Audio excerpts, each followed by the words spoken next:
Okay mga kalahi, no? Magandang umaga sa inyo, no? Hindi na po tayo magpaligoy-ligoy at hindi na po tayo magpatumpik-tumpik pa, kundi dito na po tayo sa punto komentaryo, no? Kung bigyan ng leksyon, no? Ito pong mga DDS, no? Dahil ito pong mga DDS talaga ay nagpapakalat patungkol sa sinasabi ni Claire Castro, yung patungkol sa mga teachers o sa mga guro. Dahil ito pong mga guro ay pinagsabihan daw sila ang yung dahilan kung bakit ang mga estudyante ay mga bastos, walang mudo, no? Dahil itong mga guro daw ay nagtuturo ng mga yung hindi mabuti, no? Kaya mga kalahi, ito pong mga DDS pinagpistahan talaga nila ngayon. Pinagpistahan talaga nila ngayon ang sinasabi ni Claire Castro, no? Under attack siya sa mga DDS. At saka maraming nananawagan na ito pong si Claire ay kailangang mag-resign, no? Kaya lang mga kalahi, ito po ay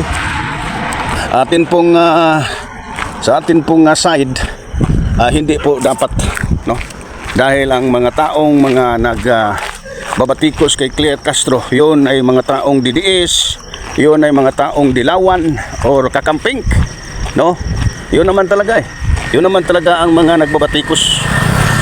Kaya mga kalahi, sa atin pong part ay walang rason na magbitiw sa pwesto si Claire Castro, no? Kasi ito si Claire Castro talaga ay talagang nagdidepensa talaga ito sa presidente.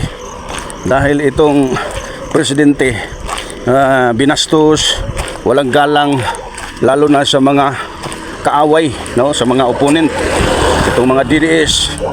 Minsan naman itong ibang mga dilawan, hindi naman lahat ng mga dilawan, hindi lahat yung mga kakamping ay natipag dahil ang iba naman ay sumusuporta naman, no? Sa atin pong gobyerno, sa gobyerno ni PBBM. Kaya yun lang iba, no? Kaya mga kalahi, kailangang maunawaan sa mga guro yung sinasabi ni Claire Castro, no?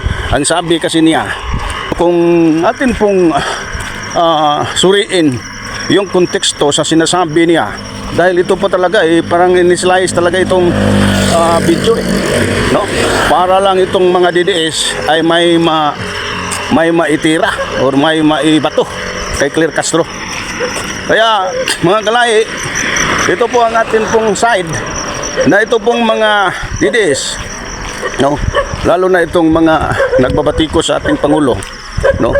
Kailangan po sila talagang mai-correct, no?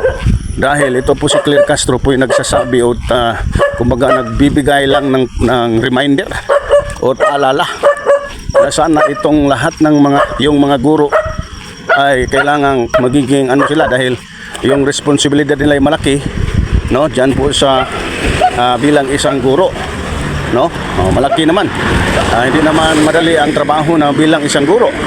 Kaya lang ang punto talaga ni Claire Castro, kung ikaw, no, ang punto talaga niya na mayroong guro na bastos, mayroong guro na nagtuturo sa kaniyang mga estudyante para bastusin, iinsultuhin, iwan na lang galang ang ating presidente. Yun yung isang guro na sinasabi ni Claire Castro na nagtuturo sa mga estudyante, na ang sabi pa naman, nagbibigay kung paano i-describe ang presidente ay mayroong mga blank na initial letter na letter B. Iba-iba talaga ang kanilang sagot.